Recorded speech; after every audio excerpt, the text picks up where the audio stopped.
Pemirsa, hasil drawing putaran 4 kualifikasi Piala Dunia 2026 zona Asia menempatkan timnas Indonesia di grup B bersama dengan Arab Saudi dan Irak.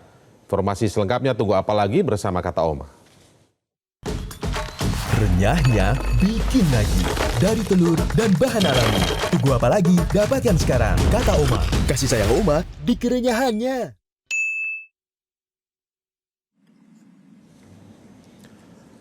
Undian atau drawing babak 4 kualifikasi Piala Dunia 2026 zona Asia telah digelar di AFC House Kuala Lumpur, Malaysia, Kamis 17 Juli 2025 dan timnas Indonesia diwakili oleh pelatih Patrick Kluivert dan manajer tim Sumarji. Proses pengundian putaran keempat kualifikasi Piala Dunia 2026 zona Asia ini dibantu oleh pelatih timnas Uzbekistan Timur, Katadze.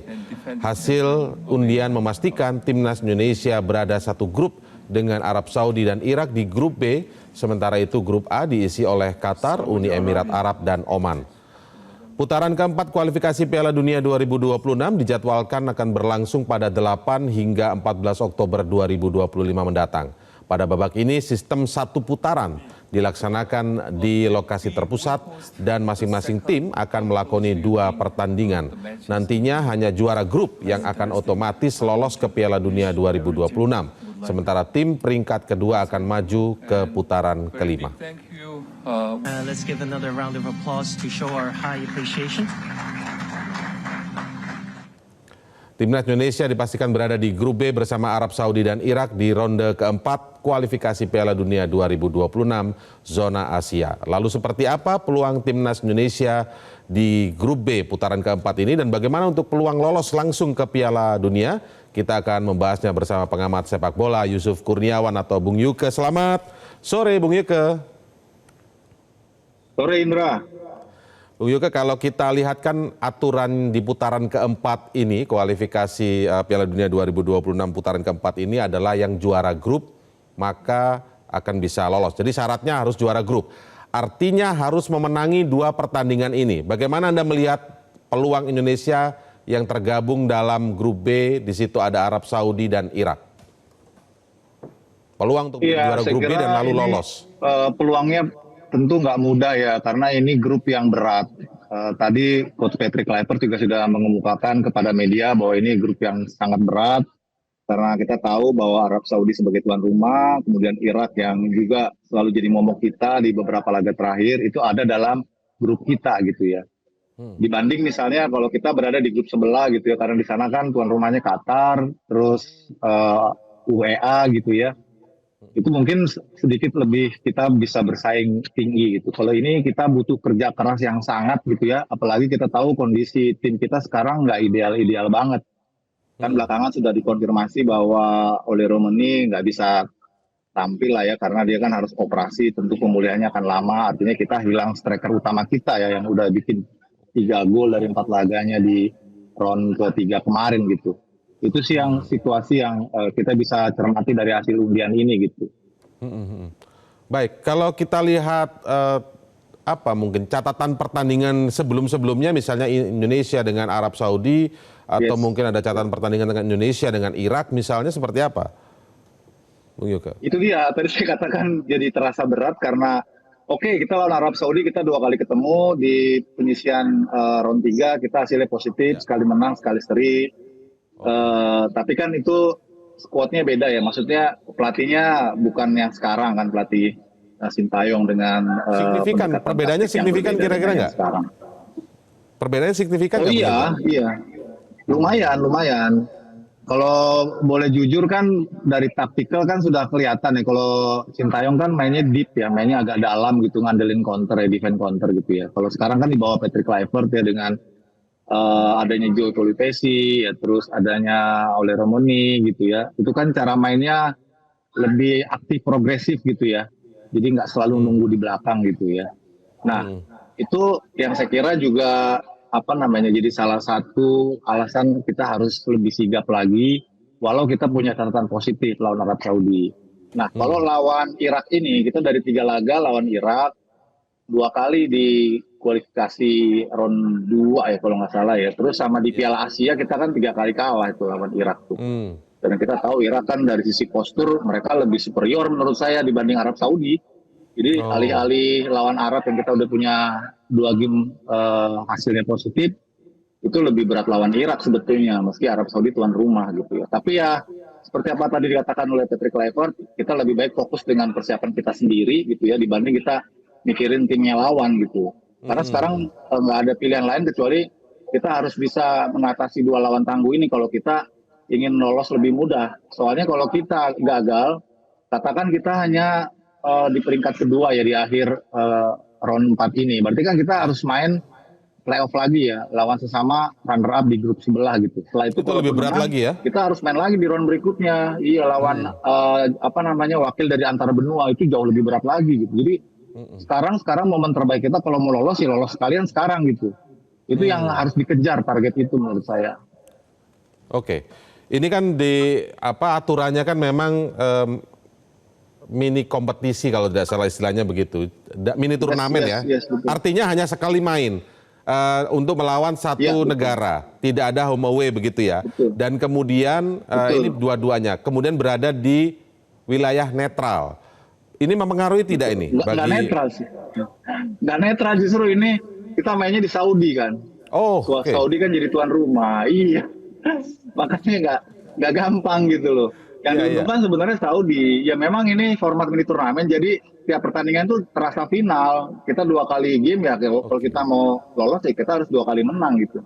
Sekali menang, sekali seri aja belum tentu aman gitu ya, masih ada hitung-hitungannya. Apalagi kalau di bawah itu ya hasilnya, waduh lebih berat lagi kita.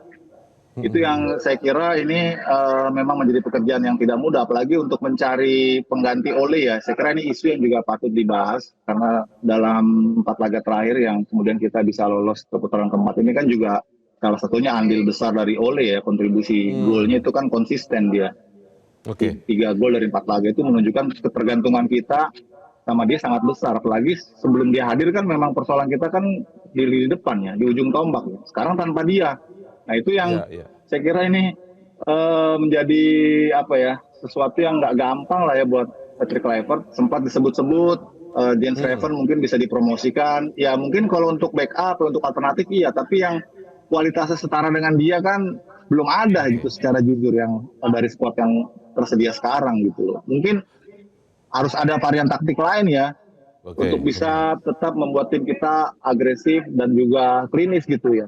Barangkali nanti Orat Mangun ya, mudah-mudahan dia sudah pulih setelah kemarin 2-3 bulan ya dia terkena virus gitu, jadi nggak bisa main. Ya mungkin itu yang diharapkan bisa gantiin posisinya Ole, karena sebelum kehadiran Ole kan memang Ragnar Orat Mangun itu yang jadi striker utamanya gitu. Nah itu dia, saya ingin membandingkan ketika kita pernah menang dari Arab Saudi di putaran ketiga itu kalau tidak salah, tapi koreksi saya kalau salah ya, itu kan kalau tidak salah kan memang bermainnya juga di Arab Saudi dan belum ada Ole waktu itu.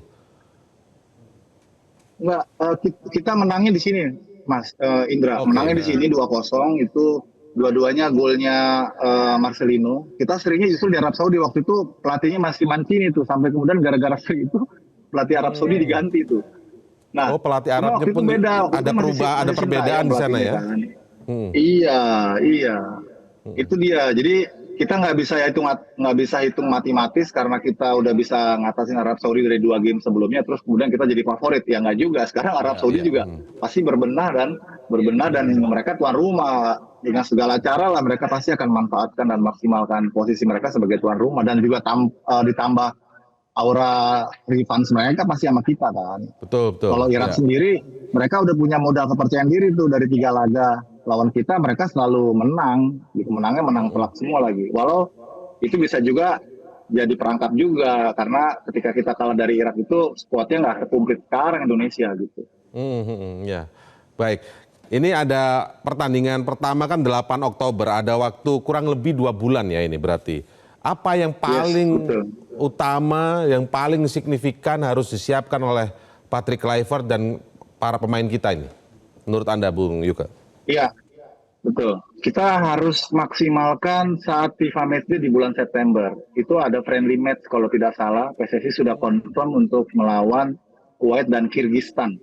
Nah itu harus dimaksimalkan sebagai ajang simulasi squad kita tuh tanpa Ole. Harus dibuat varian-varian ataupun formula-formula yang berbeda gitu ya. Sehingga begitu pas hari H-nya di bulan Oktober, nah kita udah dalam posisi yang firm gitu ya, dengan pendekatan taktik ataupun juga strategi rencana gitu ya untuk bermain melawan Arab Saudi maupun juga Irak. Jadi memang untuk melihat seperti apa persiapan kita gitu ya untuk menghadapi putaran keempat ini, yang nanti di saat kita main di friendly match itu untuk kita mengukur artileri kita sekuat apa gitu ya, dan bagaimana siasatnya gitu dengan absennya pemain seperti Ole itu misalnya gitu. Oke, ini kan artinya menuntut kesempurnaan ya. Memang paling aman harus menang telak dengan lawan-lawannya di dua pertandingan tersebut. Tidak ada sedikit pun ruang kesalahan harusnya. Seri pun itu tidak menjamin ketika di satu pertandingan seri ya. Nah, kan kita ini artinya akan ada totalitas. Saya hanya mengamati kalau beberapa pertandingan-pertandingan penting Indonesia itu kadang di satu pertandingan yang memerlukan totalitas, di situ rentan bagaimana kita mengelola supaya tidak terkena kartu kuning 2 kali. Tidak ada yang kemudian pemain intinya cedera.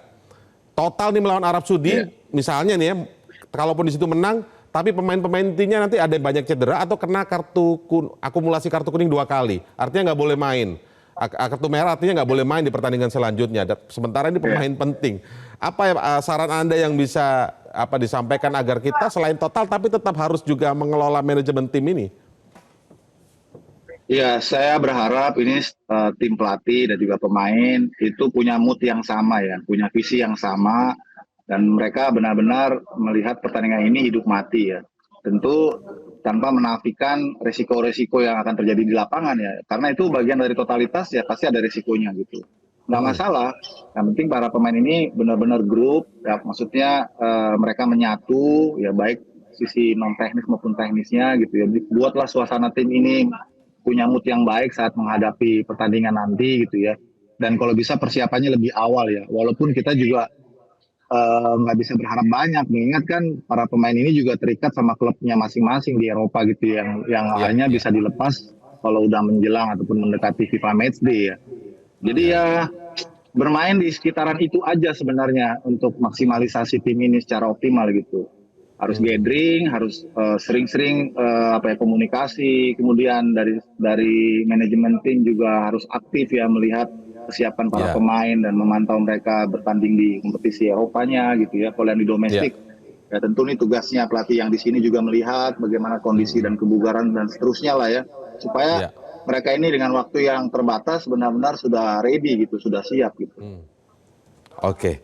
Tentu saja harapan publik Indonesia, kita semua, Bung Yuke, kita menantikan memang akan total dan kita akan keluar sebagai juara grup di putaran keempat ini, yang mana otomatis bisa lolos ke Piala Dunia 2026. Kita lihat bersama, kita dukung bersama. Terima kasih Bung Yusuf Kurniawan, Bung Yuke, atas waktunya bersama kami di Metro hari ini. Jelajahi cara baru mendapatkan informasi. Download Metro TV Extend sekarang.